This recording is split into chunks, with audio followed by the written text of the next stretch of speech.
And we are live. Hi, everybody. Carrie Ann Stimson here. JMMB. What's happening, family? Welcome to another JMMB Goal Getter live. Hi, everybody. Richardo is the real MVP. Richardo was the first person to come in tonight. Welcome, Richardo. If you're here, whether you're here for the very first time or you are here, every week for the last 2 weeks, it doesn't really matter. Drop us a comment. We are seeing all the comments coming in. Hi, Diane. Welcome. Love to see the waves. Again, we're happy to have you. We are under a new type of curfew paradigm. For those of us not in the parish of St. Catherine, it's 12-hour lockdown. So we are all under some kind of curfew, extended or otherwise. So we really don't have anywhere else to go, but again, JMMB is right here with you. Hi, everybody. Hi, Shanique. Ready again for more great information. So are we. Hi, Diane. Again, thank you. You're welcome. Happy to have you. Okay, guys. So here is the deal. So JMMB Goal Getter Live is a series of live stream webinars that we've been doing over the past about just over a month or so, it feels like, although sometimes it feels like longer. But the reason why we started it is because we recognize that the COVID-19 health crisis has really hit all of us and threw us for a loop, quite frankly. Again, everybody would have anticipated the tremendous health impact that the arrival of COVID-19 to Jamaica would have meant. But I think no one perhaps would have anticipated the serious economic and financial impact that it would have had. And so everybody has all sorts of questions and concerns and needs. And JMMB, of course, being in the business of financial services, we would have started out having those initial conversations about how you can keep your investments on track, how to manage your debt. If you're a small business owner, we have a lot of small businesses struggling. How do you navigate through COVID-19? And then, of course, we've expanded the conversations. And tonight we're happy to have a different kind of non-financial conversation, right? Earlier this week on Tuesday, we spoke about budgeting. And today we're going to take a slight shift away from talking about straight money to talking about homeschooling and balancing it all. Good night, JMMB family. Hi, Raquel. Hi, Felecia. Welcome back. Homeschooling. So if you are a parent and you're juggling and trying this homeschooling thing, drop a comment. Tell us hi. Tell us if that's you, right?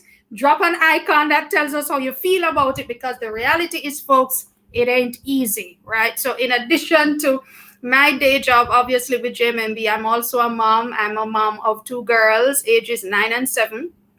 Going on 40 and 42, but that's another webinar.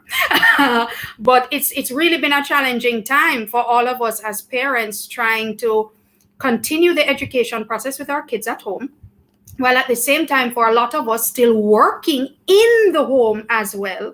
And some of us are not working or working part-time, but the reality is the struggle of doing homeschooling and balancing it all has really thrown us for a loop. And so that's the conversation we're going to have here tonight. Mikey saying hi. Hey, Mike, what's happening?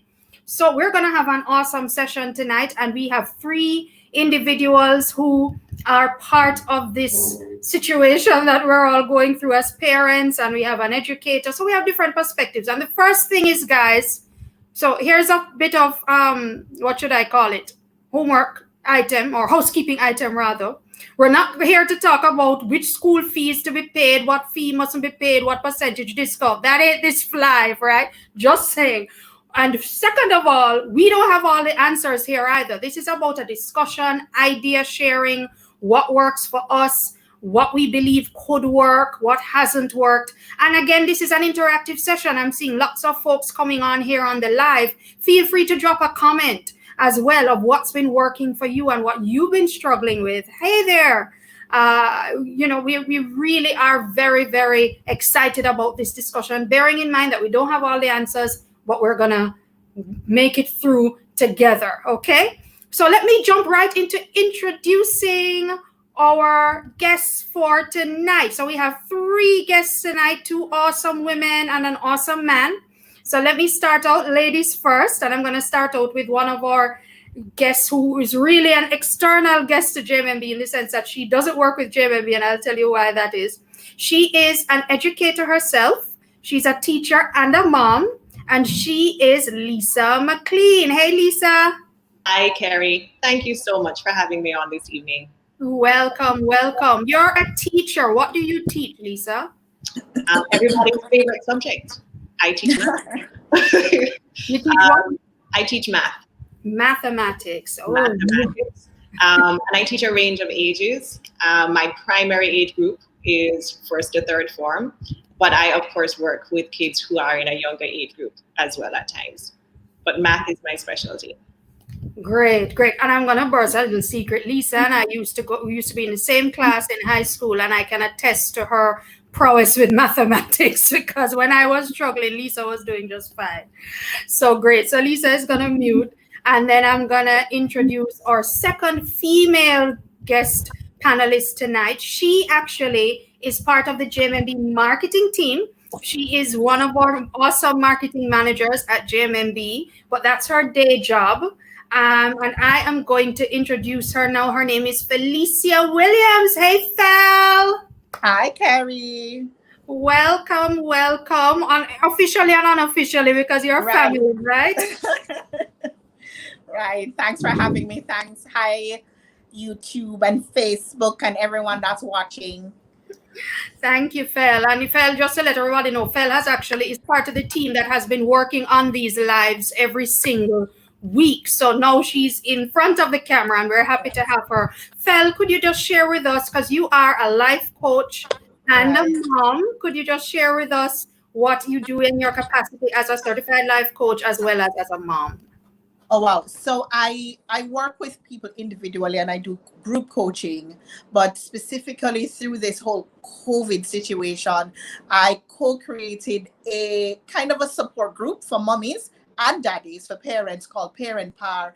And we provide an avenue where parents can come together and just share ideas, share frustration, and of course, hear from experts who can actually help us through this process. So that's kind of under my life coach capacity.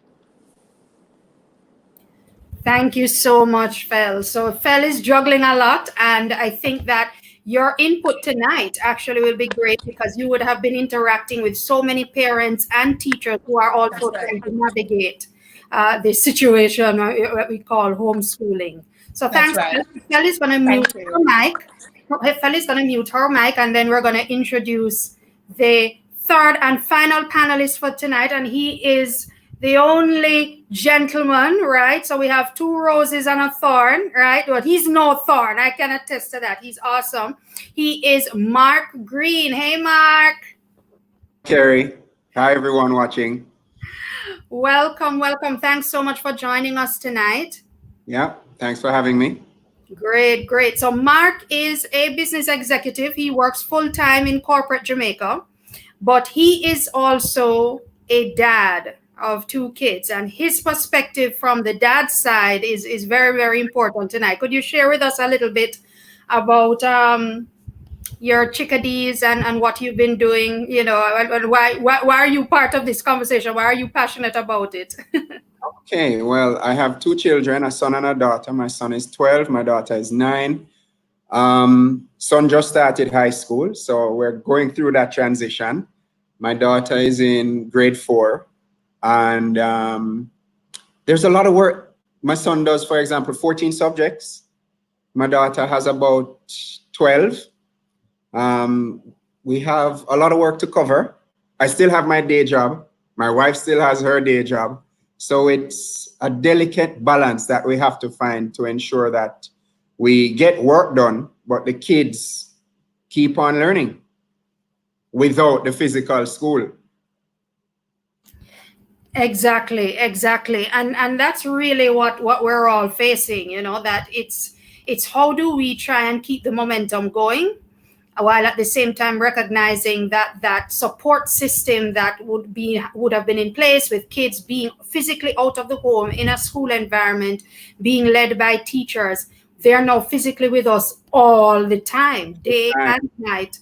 and how are we partnering with the teachers and the schools to at least try and keep the momentum going for the rest of what really feels like at this point the school year, because the Prime Minister has announced that schools will be closed until the end of May, which barely gives us an extra month for what would have been a traditional school year.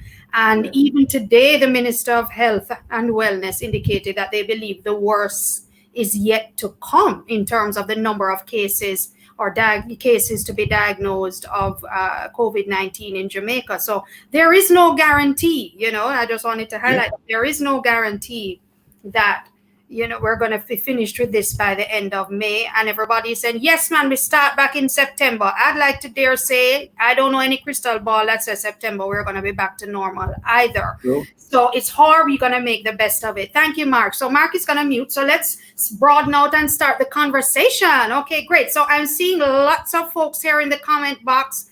Thank you so much for joining in. Casey is saying, hey, big bro. I'm tuned in. I'm assuming that she's speaking to Mark. Raquel is saying, hi, Mark. Raquel has acknowledged that is a multitasking to a new level, this homeschooling thing. So let's start the conversation. And again, drop a comment in the box, guys. We don't have all the answers. We're going to be having a discussion. We're going to be taking questions as well at some point. And we'd love to hear your ideas, your feedback, what has been working, what hasn't been working for you, because we all want to come away just a little bit wiser and perhaps with more nuggets in our bag with respect to how we can really make the best of the situation of homeschooling and just balancing it all. Great. So we have two parents who are non-teachers on the panel here tonight. And I'm going to start off with you guys. That's Fela and Mark, right? So I'm going to start off. Let's start with Mark this time. Let's start with the gentleman. Mark, what does homeschooling look like for you now? All right. So right now it means regularly checking the WhatsApp groups for each class, finding out when each child has which class, which subject, working out a timetable as best as possible, setting up the Zoom or the Blue Jeans conference calls for the virtual classes, ensuring the tablet or the laptop is charged so they can attend the classes when it's time for the classes, checking with the teachers to make sure that the login information is correct. If there's homework, check that the homework is done. If there's a subject where a child might need help, you find the help wherever you can get it, get a tutor. Still need to get my work done.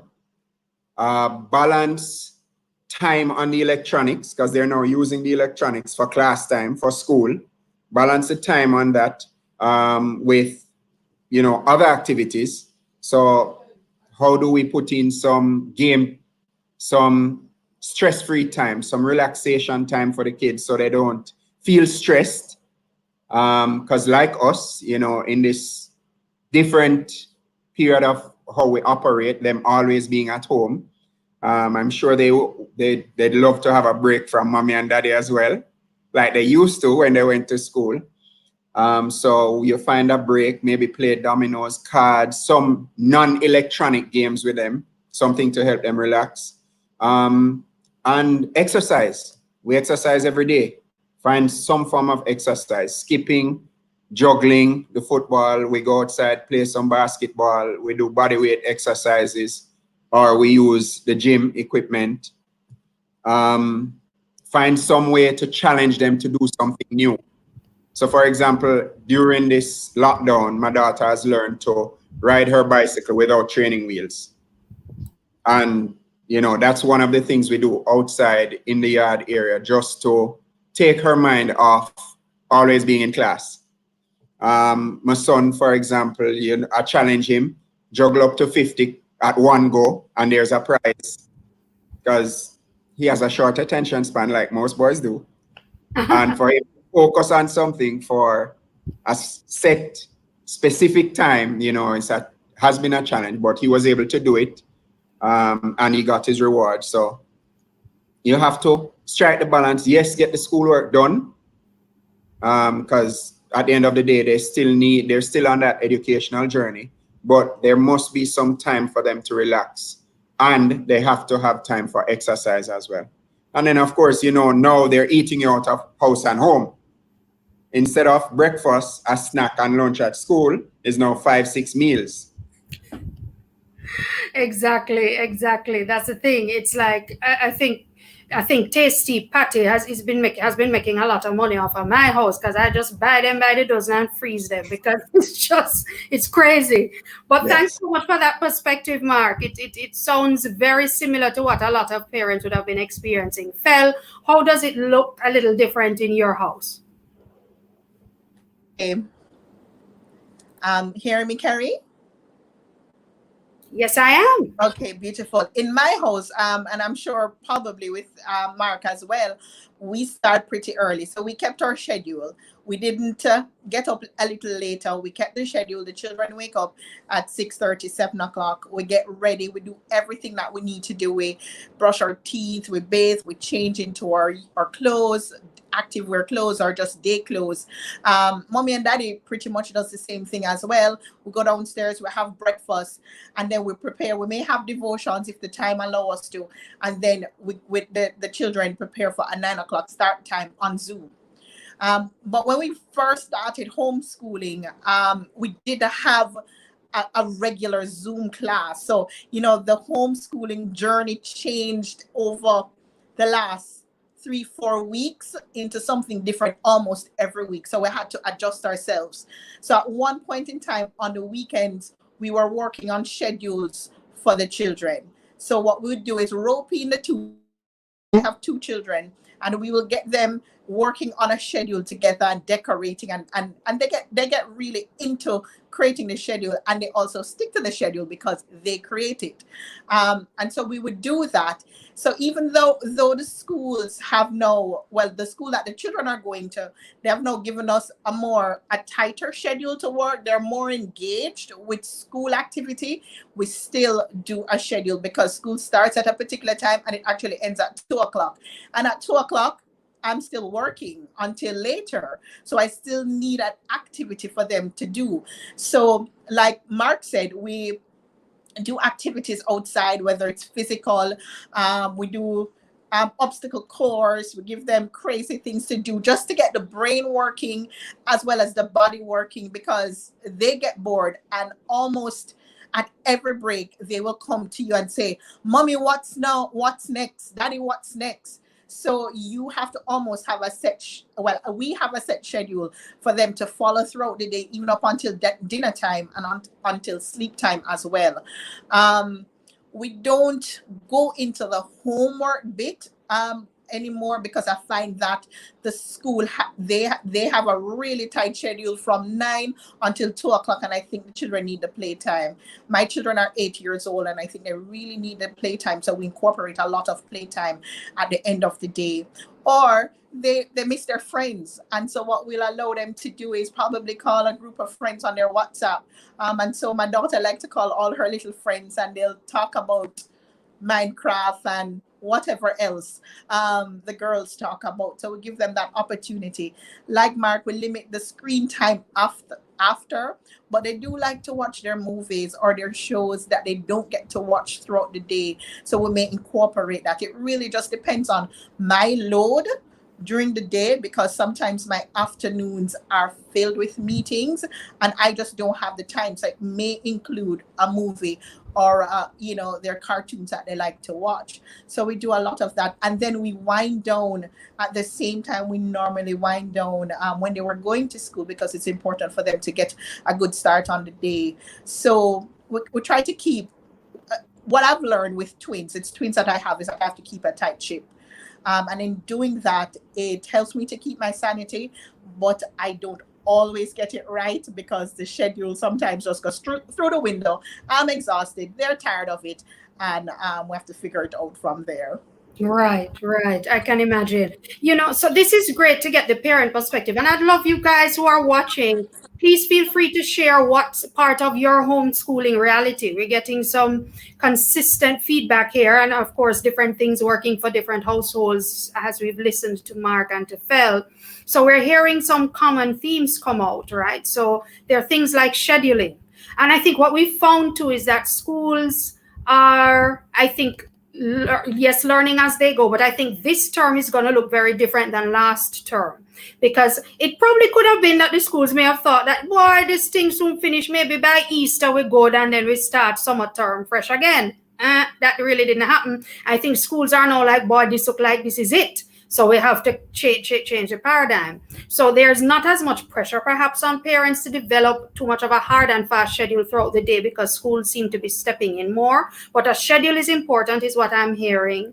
I'm hearing about keeping a variety of activities for the kids to do, physical activity, limiting the screen time, incorporating other things where they can learn skill sets. It's interesting that your daughter learned to ride a bicycle without training wheels, because the same thing with my daughter as well. Just last week, she learned to ride a two-wheeler. So it's an opportunity to learn new things. And sometimes the other thing which I picked up from Fel, which I don't know if you guys on the live heard, is that you also have to be forgiving of yourself as well, because with all the best intentions, okay, I'm going to limit screen time today.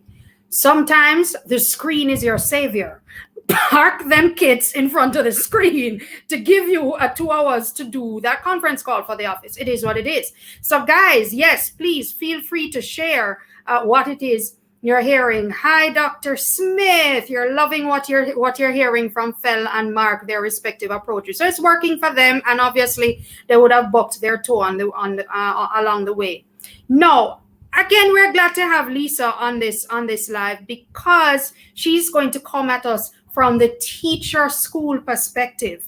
And let's be honest, folks. In as much as the parents are learning this thing, so are the teachers. So I think the first takeaway is that we have to be very forgiving of schools and teachers, because just as how it hit the parents by surprise, it hit the schools completely by surprise. Nobody knew that COVID-19 and this virtual shutdown of a country would have happened this year. And so they too were caught off guard. And we spoke about that as time has gone along, schools are getting a little bit better about putting in that schedule, managing more remote learning more effectively. So Lisa, I'd love to bring you into the conversation now as an educator. From your perspective, and I know you've been talking to your colleagues in preparation for this discussion, from your assessment and speaking even from your own personal perspective as a teacher, do you believe that teachers are really equipped for these times? You know, Carrie, I think it depends on their experiences up to this point. I think you have some schools that have integrated technology more than others. So of course it will be an easier adaptation for those schools. It depends on the resources that they have, you know. It'll be easy to integrate if you know that your families at home have access to, whether it's smartphones, tablets, or computers, to allow the process to kind of play itself out. But if you are in a school system where that is not easily accessible to your families, then it's going to be a little bit more difficult. I think just from a structuring perspective, structuring your class, that's going to be the easy part, because you're going to walk into it structuring your classes the way you would have normally, and then learned to adapt and tweak it for an online platform. So that's really, I think, the easiest part. It's really the technology that I think is going to be the most challenging, implementing programs, finding systems that work. And again, that just depends on that teacher's experience. You know, it would have helped if you had been exposed to online courses that you would have taken, because then that kind of gives you a model that you can fall back on and try to copy and then adapt for this age group. Generally speaking, this is not the norm for this age group, for elementary and secondary aged kids. I mean, online learning is primarily something geared towards a university level student. So I think overall there is a steep learning curve for most teachers, just with regards to how do we do this for a younger age group, especially if you're dealing with, you know, your early childhood level. But for the most part, I think the biggest struggle is just their familiarity with the technology and how best to access and to deliver a product to families who have differing levels of access themselves. Thank you, Lisa. That's a great point. And I think it's good to put that into perspective again, that teachers perhaps were, a lot of teachers in our local economy, in Jamaica specifically, were not necessarily equipped, A, or B, taught in this way in terms of how do you bring in remote learning into your teaching methodology. And certainly they would have been caught off guard. And by extension, I'm sure the schools obviously would have been caught off guard. Do you have any specific recommendations, again, from a teacher perspective, and you, of course, being supported by your school, and certainly have seen your teaching colleagues being supported or not by their own schools? From your perspective, what do you believe schools, or recommendations you have rather, that schools can embark on to come up the curve as quickly as possible based on what the needs are? I would say keep it simple initially.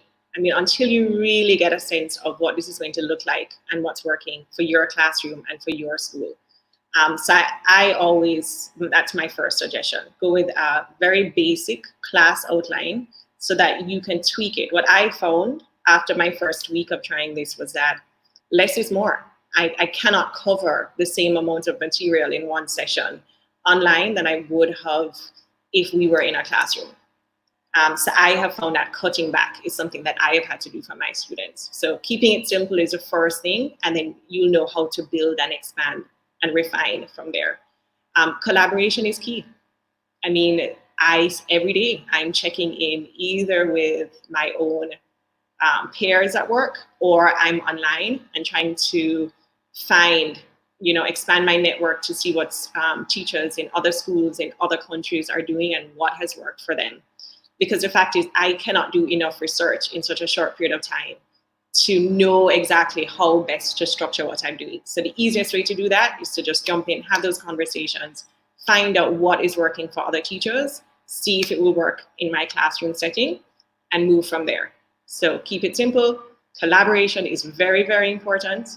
And of course, consistency, I think, is really important. I think in a school, you want to try and keep your systems streamlined. So you really don't want to have a case where you have 5 totally different programs being run simultaneously.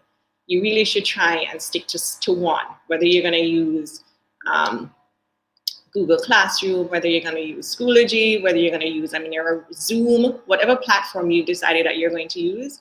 It's a good idea to ensure that that's what everyone is using, just so that for the parents, they're not learning multiple systems if they have multiple children in your school. And then even for the kids, especially at high school level where they're interacting with different teachers for different subject areas, to make their life easier as well. Everything really just needs to be in one place, look similar, so that it's just much easier to implement for parents, teachers, and students.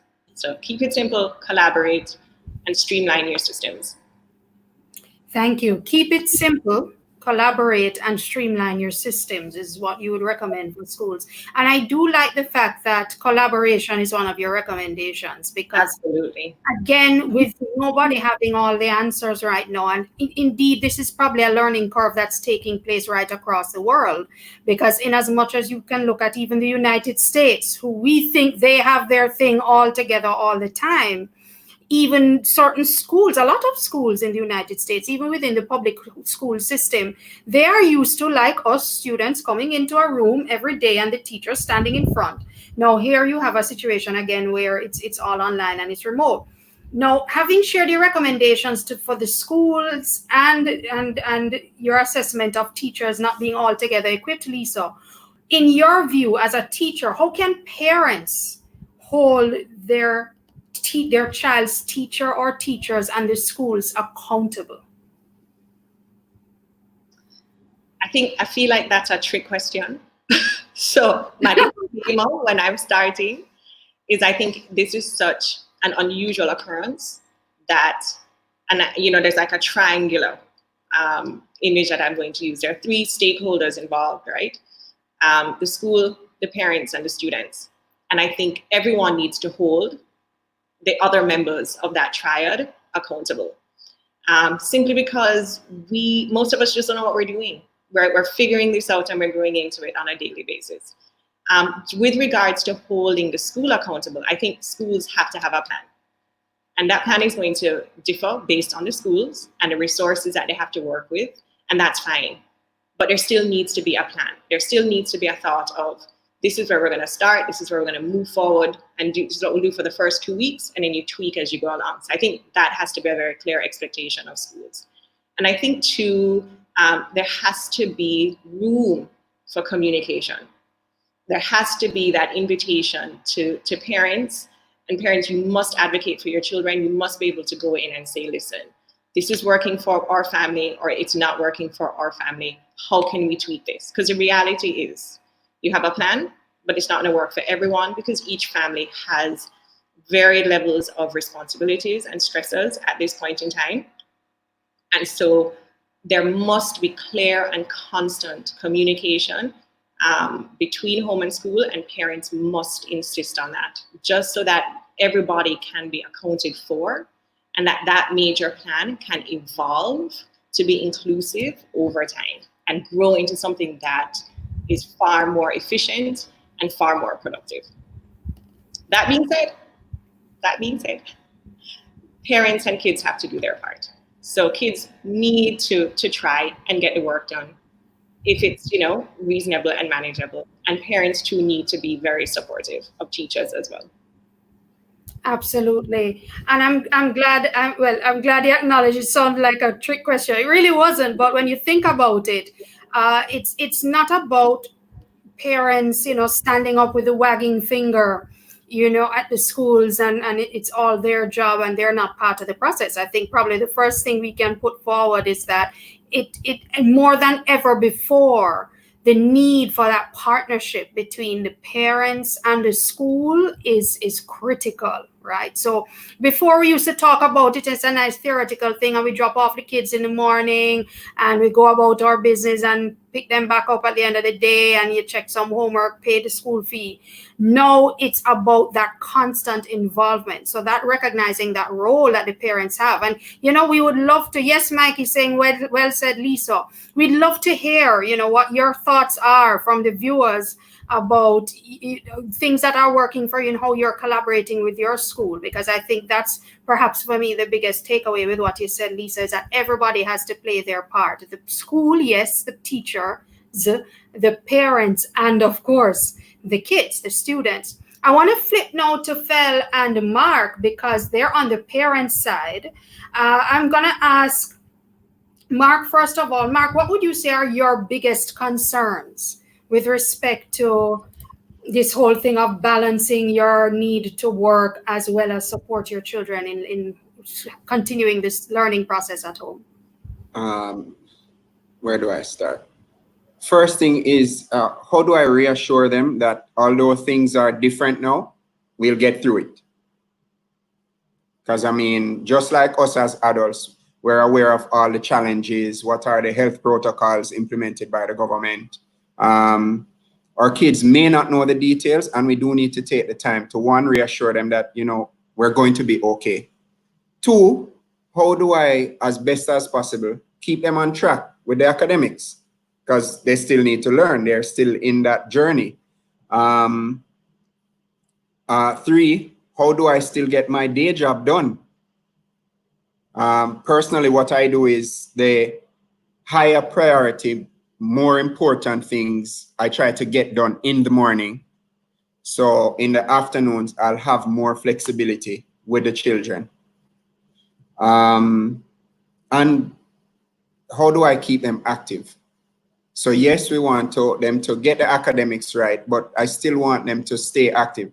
When school is in session, my daughter does ballet, contemporary dance, taekwondo, swim.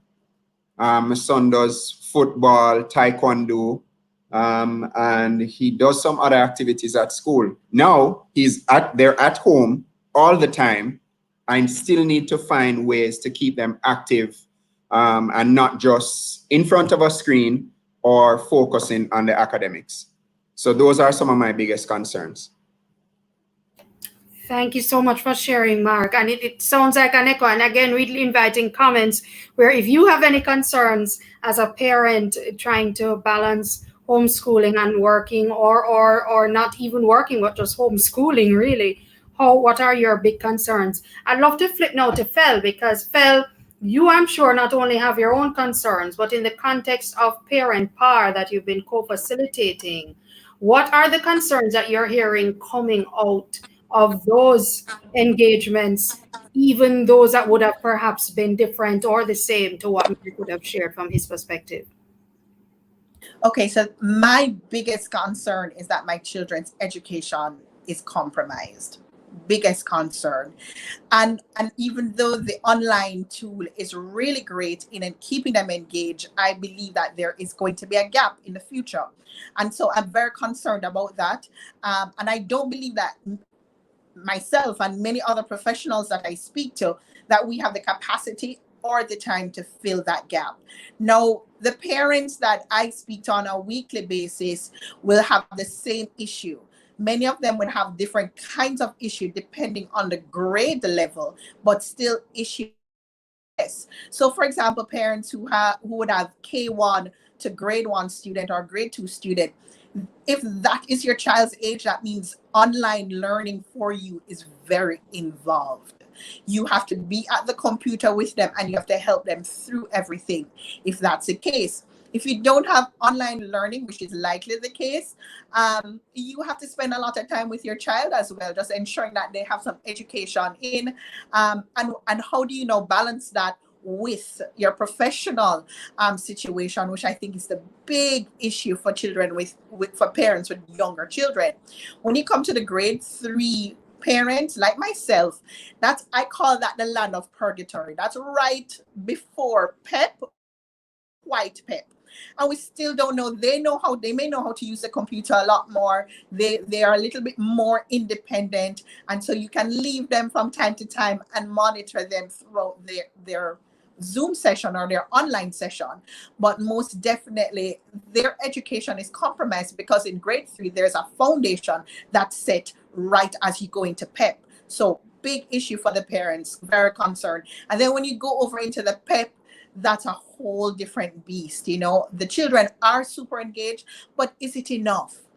Parents are concerned that it might not be enough. And then the high school students, they have their own issue. So the parents' level of concern varies, but the biggest thing is that the education for their children is compromised during this time. And I feel like they need to hear more from their schools. Now, I believe, and I'm glad that Lisa said it in her, what she said earlier in answering her question, that it's really a partnership. And I believe we'll get there. I thought back to and I don't know if, I'm sure many persons on this call, on this webinar will remember Gilbert. When Gilbert came, I didn't go to school for 3 months, and I was, entering a new school and so on for 3 months. And somehow I'm okay today. And I really believe that the education system and the parents, and together we can make it work. But I say to parents, this is my recommendation to the parents, is don't stay in your small corner and complain and only talk to your small group of people, but talk to the administrators. Let them know your situation and what's going on, so that when the solution is being put together, that your voice was heard as well.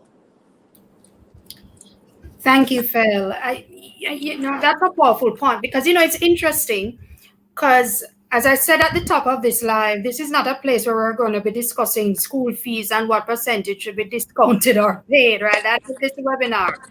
But I was reading an article recently, and there was one parent, a couple of parents actually, and I've seen it on social media, where the parents were saying, okay, I'm going to deregister my child for this summer term and start back in September to be free of the school fee obligation for this term. I will wing it. I will download some stuff online and I'll wing it.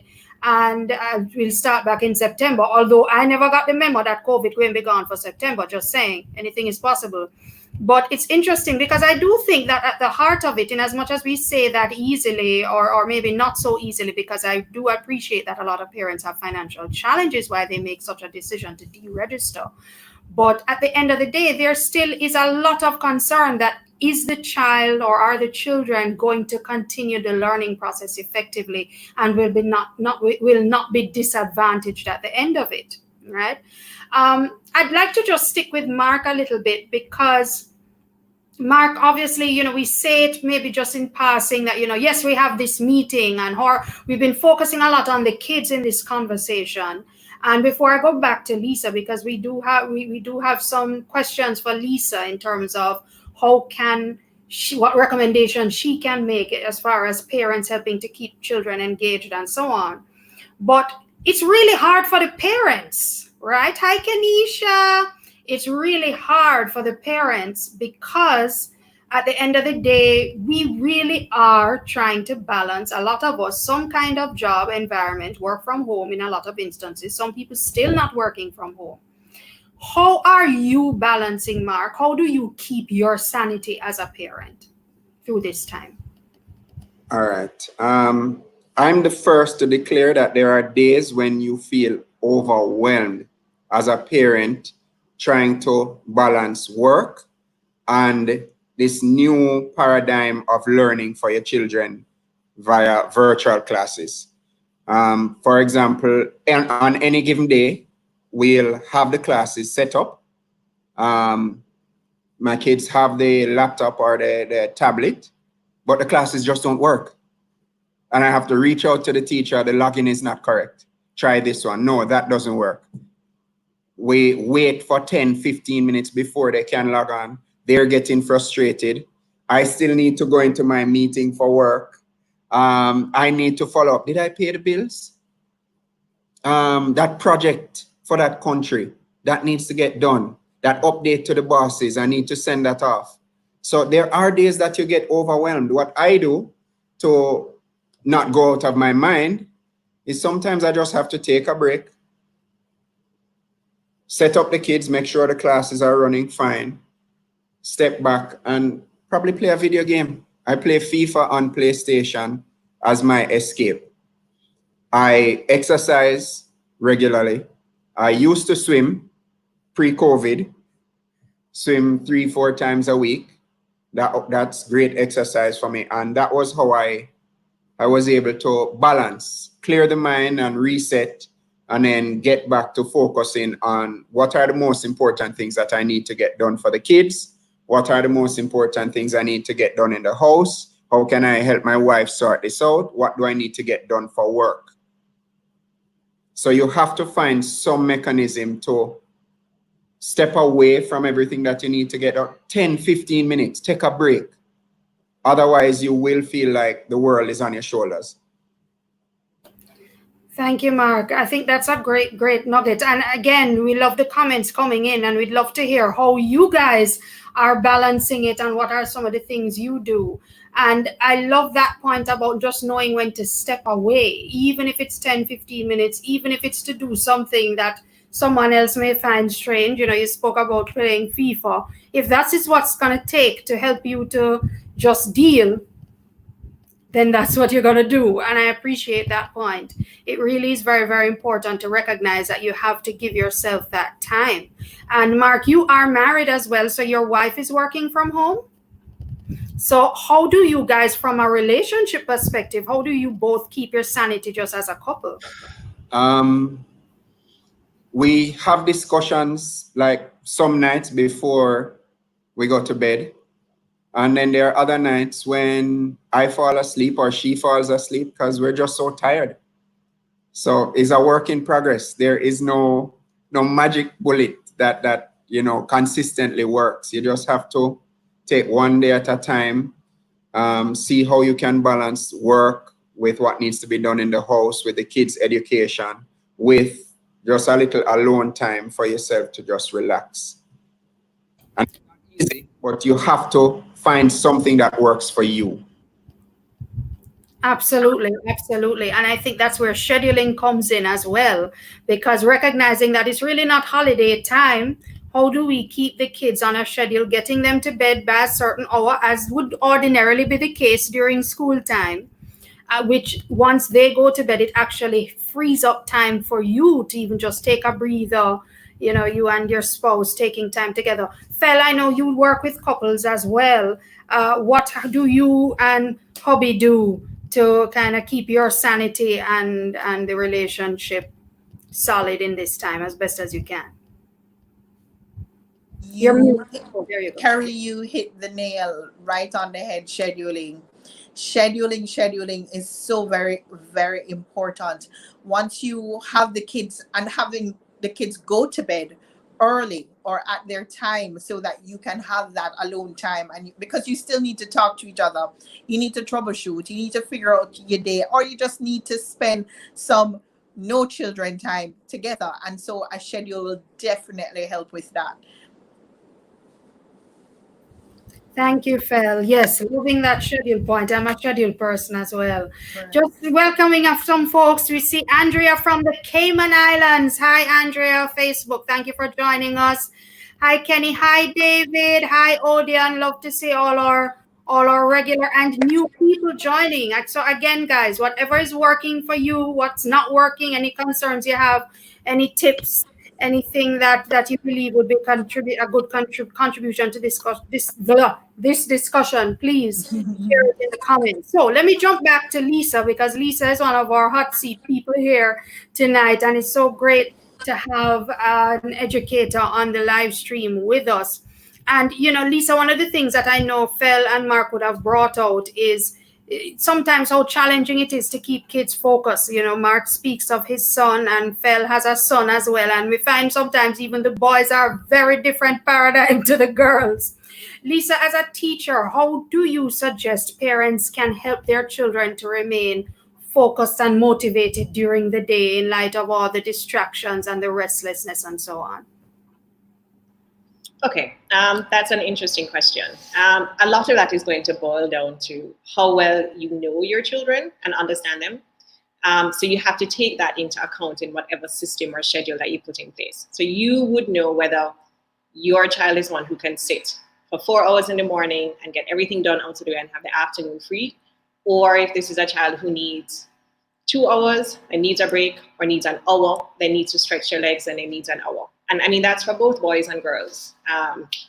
So that's the first thing you need. Any system you put into place has to take into account the maturity level of your child, their interest level, and their emotional state at this point in time as well, right? Because I think some of you will find that your kids are a little bit more needy, a little bit more anxious because of the uncertainty and all the things that they're hearing around them, right? I love the fact that both Felecia and Mark talk about a schedule. Really, really important. But I think even more so, and I'm glad that they mentioned it, is that idea of ownership. Like, you do need to give the kids some kind of say in what you're developing. And I love that Felecia had her daughter create a chart and put it up, get them involved, because what that does is it creates ownership. It creates ownership over the process. And they can also give you some feedback on what works for them, because they know themselves really well, right? And once you have their buy-in, once they understand that they are part of this process, and you have to make that really clear to them as well. And you can even say that to a kindergarten student. You can break that language down and say, hey, we need you on our team, and the only way we're going to do this is if you help mommy. Mommy has to work, that kind of thing. So you create a schedule that works for both you as a working parent and what the school requirements are. So, but get their buy-in, and I think you will find over time, and this is what I have heard from many of my friends who have younger children. I mean, my son is not at a stage where he needs this kind of support from me, but certainly most of my friends are finding that with time, after the first week or two, having created a schedule and had their children's buy-in, then it has made a difference. And they kind of drive the schedule after a while and take it over and want to be responsible, because they now start to feel empowered in a situation that is very confusing. The other thing that I would suggest is also creating a line between school and home, because they're at home all the time and school has invaded that space. And I think it's really important to create a schedule that says, look, this is school time, and then these are the things that we are going to do that are home related, that gives you a chance to de-stress, whether it's our bedtime routine, and so we sit and read a story, it's dinner together as a family, this is when we're going to go and kick football outside with dad, whatever that is. But I feel as if you honor all aspects of their development, then I think you'll get even more buy-in, because then they won't feel frustrated and overwhelmed by what's happening. Thanks, Lisa. I do like, yes, that recommendation, that idea from Fel actually, when she worked with her kids to create the schedule and giving them a sense of empowerment through that process. I think is a great suggestion, and I'm glad you underscored it, Lisa. And of course, scheduling. I just want to acknowledge some of the great comments coming in. Barry Rich from Facebook also acknowledging scheduling is a good strategy, he says. Also, a break from the routine helps to re-energize everyone and lessens the stress levels. According to Barry, yes, I love that. Do something fun and crazy. For him, having dinner with the family or going outside, creating games, doing a photo shoot. I mean, TikTok is all the rage. Parents and kids can get together and do a TikTok video together for the fun of it. Thanks, Barry. Great recommendation. Love these sharing of ideas. It's awesome. Also, everybody, Debbie is also underscoring the scheduling. I love that. And tutor boss Imani, also from Facebook, saying, I love this perspective. Homeschooling is also a chance to rediscover your family. I think it's a beautiful thought, because in the weight of the thought of, oh my goodness, now I'm going to have to juggle all of this, how am I going to manage, the beauty of being able to spend so much time with your kids and that process of essentially rediscovering them and their needs, their habits, their little personality quirks. It actually can have a very, very positive slant to it, of course, and we agree with that. Thanks tutor boss Imani. We love that point. Back to Lisa again. So Lisa, so here is the thing, and Lisa is a math teacher, so we know that, I know for me, a subject like mathematics, if the teacher is not around, I don't know how I'm going to manage. But the reality is that, as again, with parents being home trying to support kids in the remote learning process, there are some subjects that the child is going to be struggling with that I really can't help her with. And, again, with the teacher being more than an arm's length away, what's your suggestion or recommendation, Lisa, for parents who are supporting or trying to support their child who is perhaps struggling in certain subjects or has special needs as well? Interesting question. And I know this will come up, particularly with math and maybe the sciences, because they're a little bit more technical in their nature. I would say technology can be your best friend at this point in time. If you yourself do not feel comfortable with explaining a particular concept, I would say go online. There are some really good free apps that you can download that can help. There are lots of videos online, and a lot of them are kid-friendly as well, and a lot of sites that are kid-friendly. I like Khan Academy for upper elementary and high school, not so much the little ones. I'm sorry, Lisa. Could you spell that? Khan Academy? What's that? Yeah, Khan Academy. So they have videos and practice questions as well. Math is fun, is really good. It explains concepts very simply. And it has a range of concepts, both for secondary and elementary kids, right? And so if you're just looking for tools to help you to explain, I would say go online, look at the apps, look at videos. And this is a really good time to develop a network system in that child's classroom. So if you are part of a group of parents who are very close-knit and you each have a particular strength, this is a good time to call on that.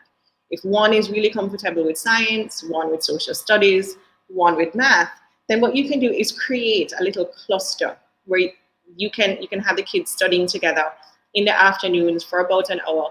And each parent, you can set up a rotation and say, okay, Monday, let's go through the science concepts. And let the person who, if that's their strength, let them take the lead where that is concerned. This is definitely a time to just support each other. Certainly reach out to the teacher, because the teacher, I'm sure, has a range of support system, websites, or he or she can do their own little video that they can send to your child. So I would say reach out to the teacher first, for sure, and see what they recommend. And if not, I would say use the technology, see what support you can find online, and then certainly draw on your personal network, because you may find that there are other parents and you guys there who can help with explaining some of those concepts. Thank you, Lisa. Again, underscoring the collaboration point that we made at the top. It's collaboration with the school, with the teacher, but also with fellow parents.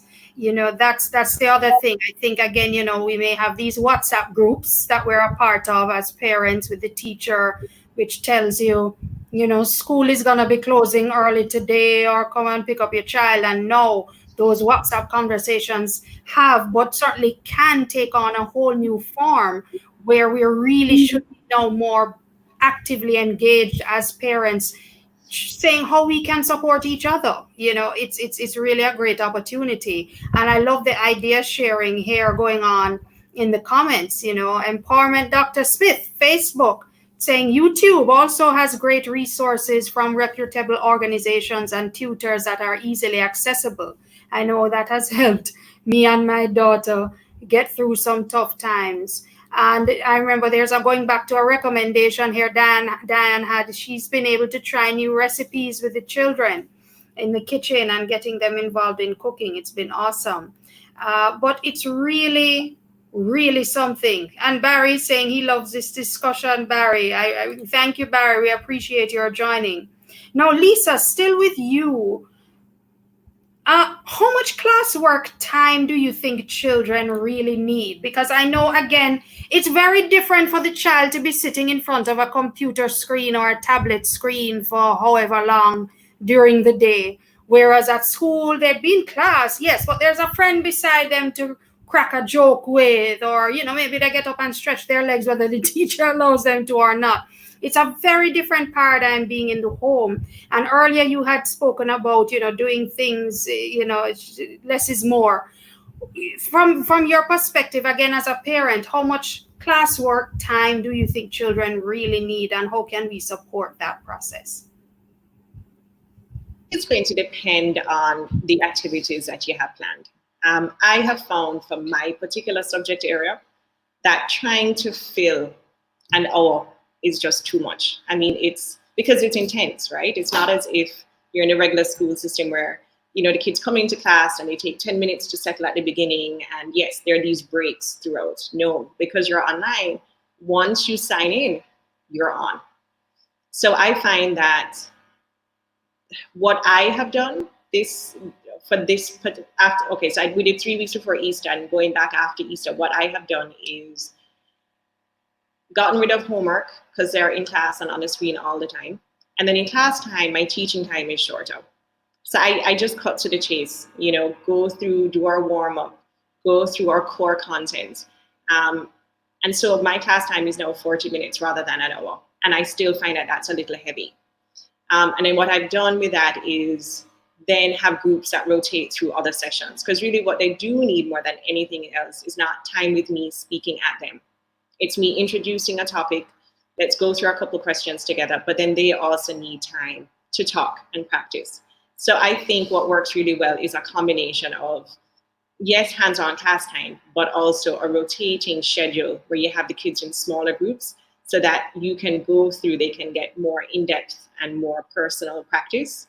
So I don't think a whole lot of time is important. I think it's the accessibility.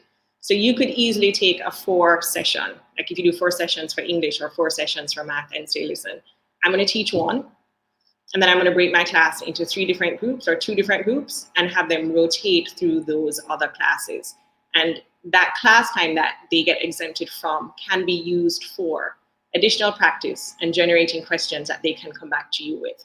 So I don't think they need to be in class from 8 till 3 every day. I think you can compress things. That's an interesting perspective. And I do agree with that because, again, bearing in mind that the child is in a whole new environment, really staring at a screen, looking at their friends who they probably want to reach out and touch. It's very, very difficult. So doing things in bite sizes.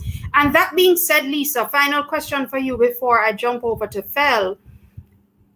If I'm in a situation, I know Mark is in this situation now where I have kids of different age groups. So Fel has a set of twins who are both in the same grade, but different teachers, right, Fel? So same grade. If I have kids who are different age groups now, so like Mark has a high schooler and a primary schooler in the house. Lisa, what's your recommendation or I guess tips for parents who have kids, different age groups, being able to balance their unique needs, I guess, in this situation?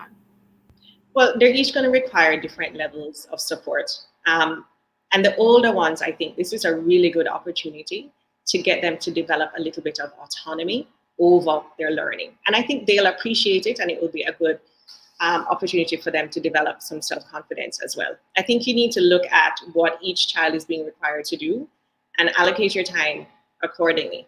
So if you have younger kids who are in that kind of kindergarten to maybe grade 1, grade 2 age range, where you know that you're going to have to be more hands-on, then I would say set up their workstation close to yours, so that while you are doing what you're doing, you can monitor what they're doing. I find with younger kids that sometimes if you're just sitting close by, that's enough to keep them on task. Sometimes it's just that they want you within their, they want to just be able to see you. They don't necessarily need to interact with you sometimes. So I would say set up workstations for them differently.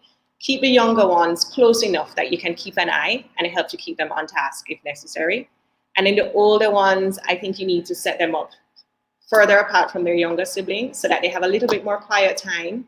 Their content is far more complicated, so they will need somewhere that's a little less likely they're less likely to be disturbed by their younger peers. And I think what you can do with them is, instead of checking everything, right, is get them to own a process. Let them develop a checklist. These are the tasks that they have to accomplish, and they need to go through that checklist. And you are going to have to be comfortable with stepping back and letting them take more responsibility for their learning and completing what needs to be covered.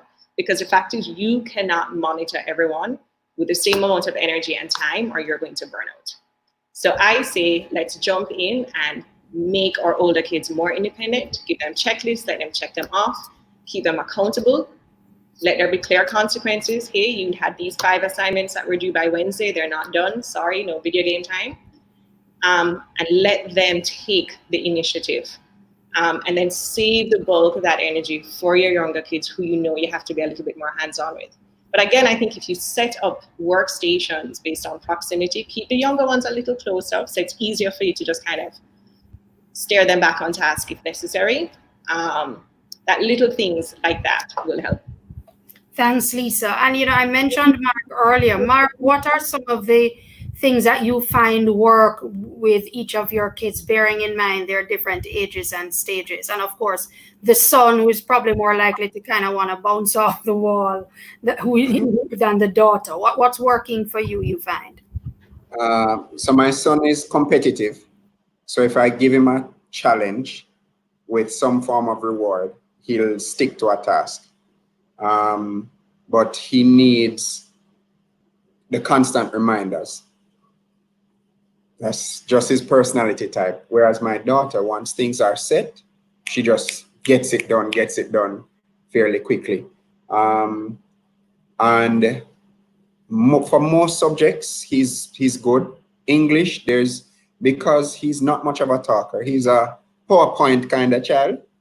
If you ask for an essay, he'll give you 2-word responses. So that's something we're working on. Got a tutor for him, so we're addressing that. Once he needs that instruction, get this done, and we need to follow up. So I really like Lisa's comment about having the older child be more involved in the process, them owning it more and then holding them accountable. So I'll need to do more of that. My daughter, she just gets things done. Once you process, you said this is what we need to get done, she just goes and does it. Awesome. Girl power. I'm kidding. But yeah, girls and boys generally tend to be different. You said something there, Mark, and about a tutor. So you're saying that even in this time of homeschooling and remote learning, because extra lessons is normally a phenomenon when you're in school, you kind of drop the child off somewhere to get extra lessons, or the teacher keeps them after school for extra lessons. So your son is additional tutoring in the context of this remote learning. Could you share what that is? Found she's an English and literature teacher, teaches from first form up to fifth form, and spoke to her. They assessed him virtually, and then we started scheduling some times for her to handle English language, and then other times to handle English literature. And she says, based on his, exactly what I said, based on his personality, it's not that he can't, he just needs practice in articulating more instead of giving the bullet point responses. Wow. Okay, that's great. So all of this is taking place essentially online, or Yes, all wow. online. Okay, great. In fact, I've never met her in person. Wow. Well, I guess she's far from him, so safety is probably not an issue. Yeah. But that's interesting, though. That's interesting because that is an option. And I think that, again, some parents probably are caught in a situation where, and we spoke about it earlier, if the child is struggling in a particular subject area that you're not equipped, and you do have the resources to pay for additional private one-on-one tutoring, again, still virtual because we're still trying to do social distancing. That is also an option that's available. That's wonderful. Thank you for sharing that. And again, we love the comments coming in, Tutor Boss Imani again, sharing her thoughts about younger children, 1 to 2 hours, older children, 3 to 4, break it up into 30, 45-minute sessions, and reminding us, Imani, that online business is booming for online tutors right now. Thank you. We love that. So that's definitely an income generating opportunity if anybody has teaching under their belt as a skill. Online tutoring, love that, because hey, when parents need support, we need to get it where we can get it. And Barry again from Facebook his perspective, remote teaching and learning requires far more brain power than face-to-face. And Lisa, I remember Lisa said, I feel like I'm working longer hours and harder with the online than in face-to-face. Short episodes of engagement are more meaningful than long sessions. Also requires methodology, unlike traditional teaching methods, in a lot more prep time. Yes, I hear that from teachers. Let me jump now to Fel. So Fel, as we mentioned at the top, you have Parent Power, you're a co-facilitator of Parent Power, which is essentially like a support group of parents who meet every week via Zoom, right? Still doing social distancing and certainly operating in the context of curfews at night. And you've been having this certainly since the COVID crisis had hit Jamaica. And could you share with us, Fel, why you started the group? Okay, so we started a group because we found out that we need support and we couldn't do it alone. So we've been talking, my co-facilitator and I, that's Michelle O'Connor, we've been talking to parents, and we've been hearing many parents say, boy, this is hard. And we have heard with really great solutions to problems that we were having. So we said, we decided together, hey, let's do something for parents. And I think we decided on a Tuesday, and by the following week we were hosting the first Parent Power with at least 20 persons in attendance, and we've been steadily growing since then. And we know that parents just need the support. Wow, that sounds awesome. Because again, sometimes we feel like we're in this thing alone. Yeah. You probably think that as a parent, all parents go through this, but to actually create that space where parents can connect with each other and share is I'm sure, a very powerful and awesome experience. Based on all of the discussion, so you have a broader base of reference than we're having even here now with just this group of parents that we have on the live. So with all the parents that you've been engaging with and educators and even people who are homeschooling parents full-time, even before COVID, could you share what are the biggest takeaways and tips that you've been getting from the different sessions that you've been hosting? Absolutely. So I'm going to try and jam pack as many as I can in this one little session, right? We've invited experts every single week, from health, food health experts to homeschoolers to teachers to self-care coaches, to just talk to the parents. So I'm going to try and get as many things in as possible. The first thing coming out of the group is make sure you start your day strong. We've been talking about scheduling. That's no joke. Schedule your kids' education time, schedule in your work time, schedule in the sleep time and the play time. Very important. But start your day strong. Get up early and do what you have to do. The second thing is prepare a space for learning and for working, and then create rules around those spaces. So even if you're sharing a space with your child and work, ensure that you create rules around them.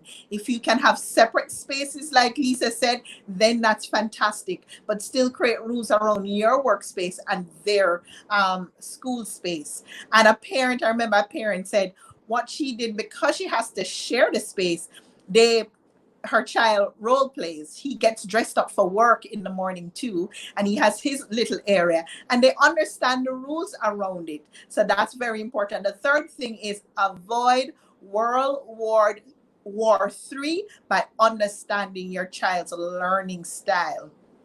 Now, understanding their learning style, it may be different from your own. You learn by seeing, they may learn by hearing. So that's very important. And there are lots of quiz and online material to find out what your learning style is and what your child's learning style is, so that's important. The second thing is to stay healthy. We talked about that. Mark spoke about that earlier in the discussion. Just stay healthy, exercise, do fun things with your children. The other thing is pack your school bags, pack the lunch bags during the day. Kids snack, they really do when they're at home, and the parents are all saying, what are they going to do? I remember one parent said, pack the school bag or put the snack for the day at eye level that they can reach it regardless of the age, and that's the snack for the day. So ensure you do that. And parents, we have to keep reminding ourselves to take care of ourselves, to give ourselves a break. You won't get every single thing done. To be honest, I remember a parent saying that she allowed her children to play a little later tonight because she had a meeting early in the morning and they needed to sleep in. Sometimes the schedule don't work, and you have to cut yourself some slack so you are also balancing and trying to do as much as you possibly can, but remember, you can't do it all. So those are some of the tips coming out, but we can talk about so much more, but those are some of the tips coming out of my session. Thank you so much, Fel. What jumped out at me, first of all, in addition to parents taking care of themselves, can we get an amen? Because again, it's not all about the kids. I love the saying, you can't pour from an empty cup. So make sure that you are doing what you need to do, your own self-care, your own, taking care of what it is you need to take care of to help keep yourself sane. And both you and Mark would have shared that. What also jumped out at me is recognizing that we have to now be hypersensitive around what are our children's unique learning styles, right? Something that we may or may not necessarily needed to have been tuned into too much, maybe. But no, if you thought you could have ignored it before, you didn't need to worry about it. That's a teacher's problem. No, you have to know what their unique learning styles are and what are the little things that you can do with them. I love that idea about that little guy dressing up, going to work and having his own space. In fact, a friend of mine says her daughter, which is probably unlike Mark's daughter, her daughter really hasn't had a hard time getting adjusted to this school at home thing. And she said what she actually had to do is dress the daughter in the uniform like she was going to school, because that was one of the ways to let the child know, hey, this ain't holiday, this is school. And, if that's what works, that's what works. And that's, again, the beauty of this conversation. There's no right answer. It's about what works for you, what works for your child, and knowing your child, understanding the child, and putting the schedule and the structure in place to deal and to get through. I think that's probably the biggest takeaway. If there are any questions, guys, we're getting some great comments coming in, and certainly some folks in the education field, empowerment, Dr. Smith again sharing that it's also important to listen to and respect each child's space and opinions so that they feel valued and motivated. Absolutely. Because you can imagine this whole crisis has been thrust upon them in the same way that it has been thrust upon us. And whereas as adults, we have more control, perhaps, over our environment, how we approach things, children don't. And going back to points that Lisa would have made as well about and involving the children in the scheduling creation process, creating that space for them that they feel is their own, setting those tasks. I think it's wonderful to acknowledge that they perhaps in feeling powerless in the situation can really benefit from parents who are listening, who are showing respect and engagement. Carrie, I do have just one input, just to remind our parents that it's important that we have a very positive outlook on the future, because we feed our children when we are afraid, and we're feeding into the fear, especially when we're watching the news and we're looking at where Jamaica is going, and we're getting afraid ourselves. It's important for that mindset change and to stay positive. And I can't say that enough, because our children, they are feeding off of us. So I just wanted to drop that in right here. That's such a good point, because man, I tell you, and you never know, as you said, you never know what children pick up. My 7-year-old, again, who I said is going on 40, she actually, she got a mask from a friend of ours, because the mask is a thing. Everybody over the age of 2 pretty much has to wear a mask. And I saw a mask. Her aunt got her a mask, but it was too big for her face. It was clearly an adult mask. So we said, okay, we had to get her a junior mask, which we did. So I saw the adult mask on her dresser last night in her room. And I said, why do you still have this mask here? I thought we agreed, it's a grown-up mask. It's not for you. Give it to mommy, or let's give it to someone else who could use it. She said, no, mommy, I'm going to keep the mask. I'm like, why? Well, I'm keeping it, just in case I get older, my face gets bigger, and coronavirus is still a thing. I'm going to... I'm like, are you kidding me? And then this other day, I think it was my other daughter, could have been the same one, talking about coronavirus and mommy may die, because again, she's listening to the news and the stories about the high-risk older people who die from coronavirus, and it's like you don't realize the little sponges are soaking all of this up and how it's impacting them, So it's really, really something.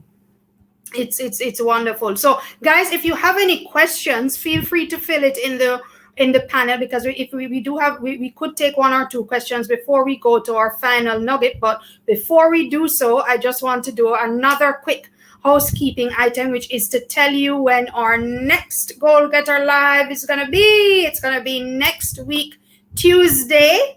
And we have another exciting topic coming up. Again, when we do these live sessions, we always try to discuss things that we know are of a concern or of interest to you, or followers and our viewers. So next week, Tuesday, we're going to be talking about how to identify and take advantage of income generating opportunities at this time. We're very excited to bring that topic, because actually we just came out of a session on Tuesday gone about budgeting.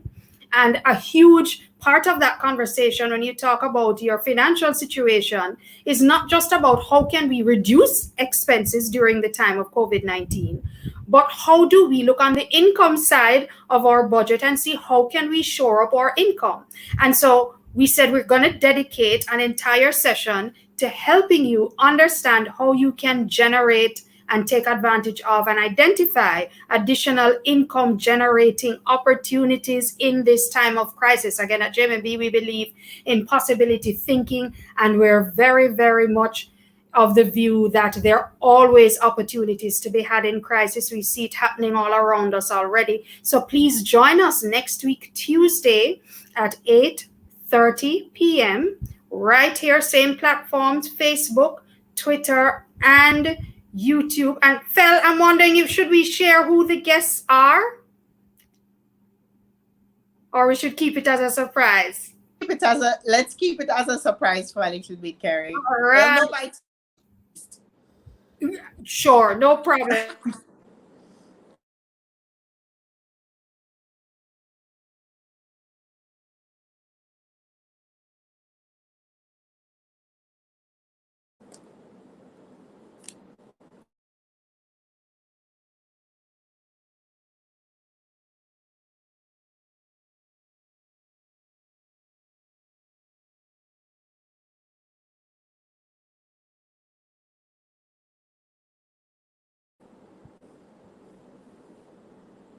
Questions in our panel here. I'm not seeing any questions right now. I think we've really exhausted this discussion in such a huge way. I think there's so many great nuggets that were shared, and so I'd love to now wrap this discussion by going back to each of our awesome panelists tonight and ask them from their perspective.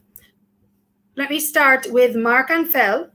From your own experience as parents, let me start with Mark first, then to Fel. Mark, could you name, in your experience, 5 activities that are both learning and fun that you can recommend that would help keep your kids engaged in this whole paradigm of homeschooling? All right. Lisa mentioned that as parents, we need to appreciate the differences between our kids, learn how our kids learn and how they behave. So 1, find some creative reward system. If there's something you'd like to get your kid to do, and you know that they like ice cream, for example, or they like Oreos, give them a challenge. So they know that there's some reward if they achieve a particular goal. I'd say teach them something like how to play dominoes. It's a popular pastime in Jamaica. When they grow up, they can be domino stars. Teach them how to play cards, play board games with them. Have daily discussion. Just talk about everything, reassure them that things will be fine, things will get better. There will be some new normal sometime in the future. And outside of the academics and the schoolwork, have fun. Spend some time where you're not focused on school, not focused on work, but just enjoying time together that we probably may not have had if we didn't have this crisis. So really, just take some time to enjoy time with your kids, play non-electronic games. They may even teach you some things, but spend time, have daily discussions, exercise with them, have little competitions with them, and really get to know your kids even more than you already do. Thank you, Mark. I love the one that says, when you said non-electronic, I love that. Because, and again, electronic is great, digital is great, that's the way of the world. But again, remembering there is so much, some kids these days, a lot of don't even know what dandy shandy is. It's a wonderful, wonderful opportunity we have to be spending so much time with our kids doing things that we otherwise probably wouldn't have gotten the chance to do in the non-electronic space. Thank you, Mark. Fel, what are some activities you would recommend? Okay, I love this question, right? Wow, my favorite. So one of the first thing I would say is get your child a pen pal. I tried that very early on when I'm like, oh my goodness, the social distancing thing it's taking them away from all their friends. I remember a girlfriend called me and said, hey, Fel, would you mind facilitating a pen pal relationship via email with your daughter and my daughter. I said, absolutely, what a great idea. And so I got on the phone and got them a couple more pen pals. And they've been writing emails to these new friends that we have, their mommy's friends and daddy's friends, but they now have new friends. And what it helps them to do is, one, how to write, how to do paragraph. It helps with grammar, and it helps them to type on the computer because they're sending an email, which is a challenge. And we take typing on a computer for granted because we're adults and we do it every day. But for the children, this is really a new experience. So that's one. Two, I started what's called a gratitude jar and a prayer jar. Now, a gratitude jar for everything that they're grateful for, and a prayer jar for everything they're anxious about. So we talked about the things that the children emotionally, what they may be going through, and sometimes we don't know, and sometimes they don't know how to express it. But when you write it in a little note and you drop it in a jar, and at the end of the day or the end of the week you pull it out and you're reading it with them, you get an opportunity to share with them and to put their little hearts at ease around this time. Like you said, they're thinking mommy and daddy might die and they don't know, and they get really sad. So it's really great to facilitate a conversation with your prayer jar and your gratitude jar. And the gratitude jar will help you to see the brighter side of life all the time, right? The third thing I would say is take a road trip.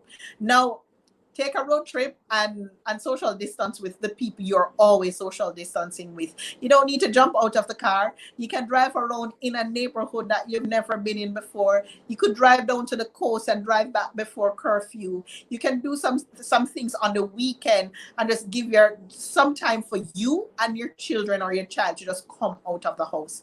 The third thing is, and I've not done this yet, but we've been planning, is start a vegetable garden. Listen, you don't need a big backyard to do it. You just need some pots and a nice window with probably some sunlight if you live in an apartment or on your balcony. And if you have a small backyard, get some pots, and together you plant something and watch it grow. What an awesome idea. And you may even get some tomatoes out of it if you plant tomatoes, right? Excellent.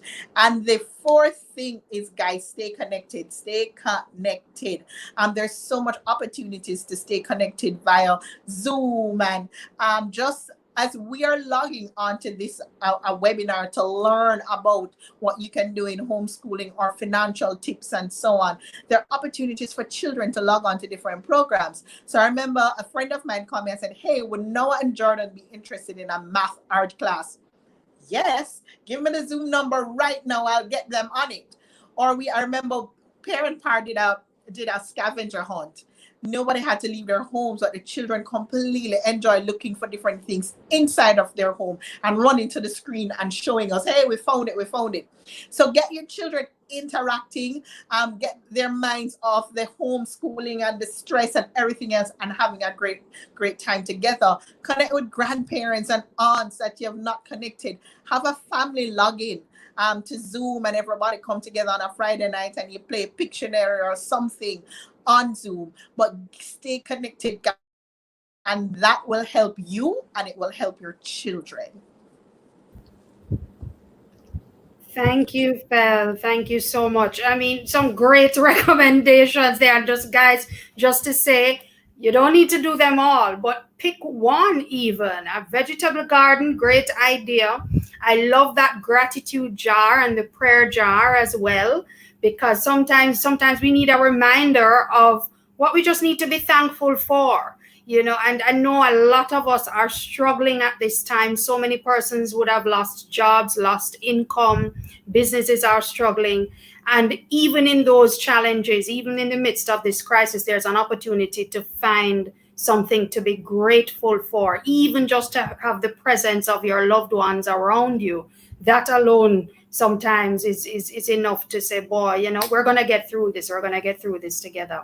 Thank you so much, Fel. So another tip is parents get enough rest, because I certainly ain't getting enough because I'm muted and chatting off my head. My admin team is telling me.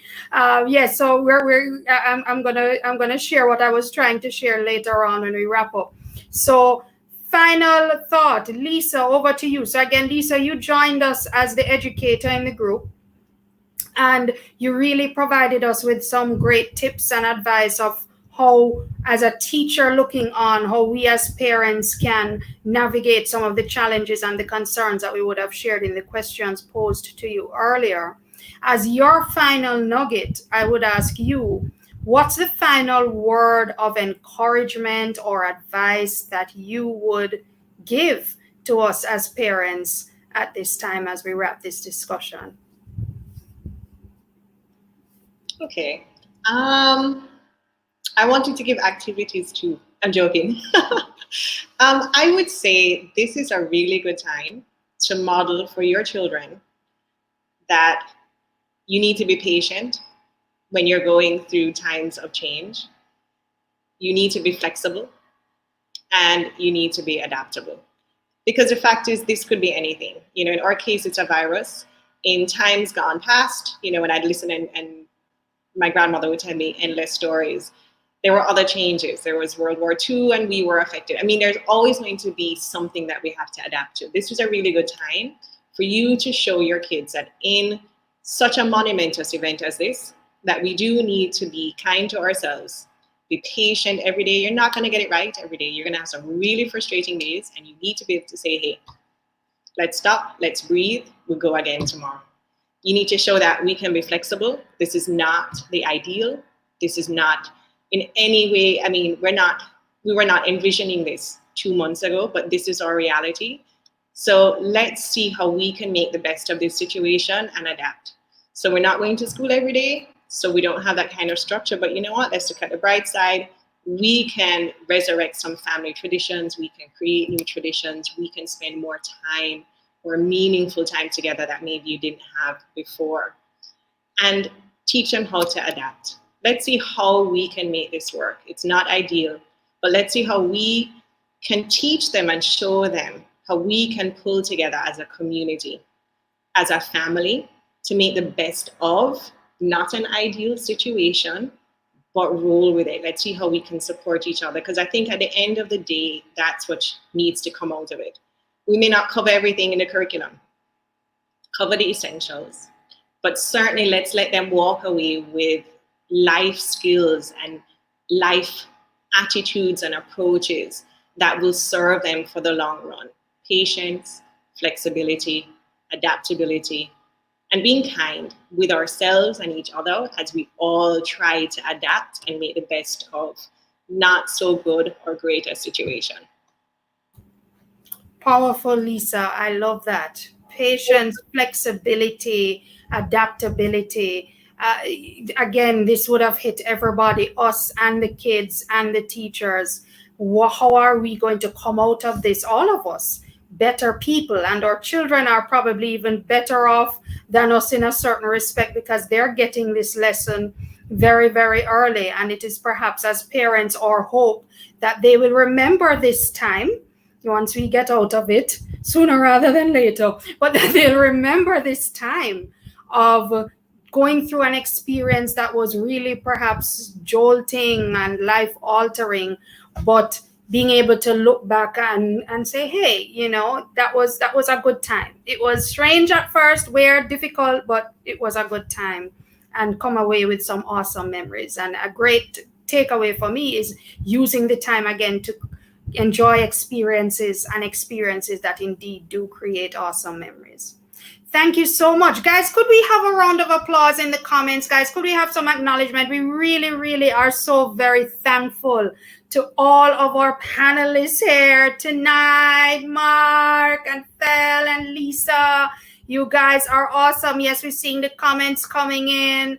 Diane, Debbie, Dr. Smith, thank you for the compliment about my makeup. I'm teaching myself to on YouTube, right? So I've followed your advice already, right? I'm a YouTube learning about makeup on YouTube. But it's really, you guys, you have been awesome. It's really been wonderful. And we thank you so much for your time. We know you could have been doing so many other things at this hour on a Thursday night. Not that you could have gone anywhere, but so many other things, including catching up on some sleep. But you chose to join us, to take the opportunity to join us, and we thank you. Lisa, our educator, Fel, our certified life coach and mom, and then Mark, who is our able dad and business executive. Thank you all for joining us. We hope everybody was able to get some nuggets and takeaways. Remember, join us next week, Tuesday, 8:30 on all of JMMB's platforms on Facebook, YouTube, and Twitter next week, Tuesday. We're not going to share who the dynamic panelists are going to be, but trust me, when the flyer drops on social media, you are going to love them. You're going to know them and love them. And they're going to be talking about with us how to identify income generating opportunities in the midst of the COVID crisis. Yes, we believe in possibility thinking. There is an opportunity to generate income during this crisis, and that's the conversation we're going to be having next week, Tuesday. So we are very, very excited about that. And we invite you all back to join us. Tell your family, tell your friends. So thanks, everybody. Thank you to all our viewers. Big up, Akita, Janet. Hi, Janet.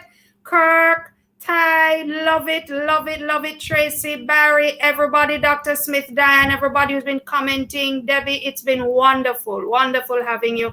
So everybody, again, please stay safe, stay tuned to what the authorities are saying, do all of what we need to do to beat this thing, stay safe, and come out smiling. We thank you all and wish you all a great rest of the night.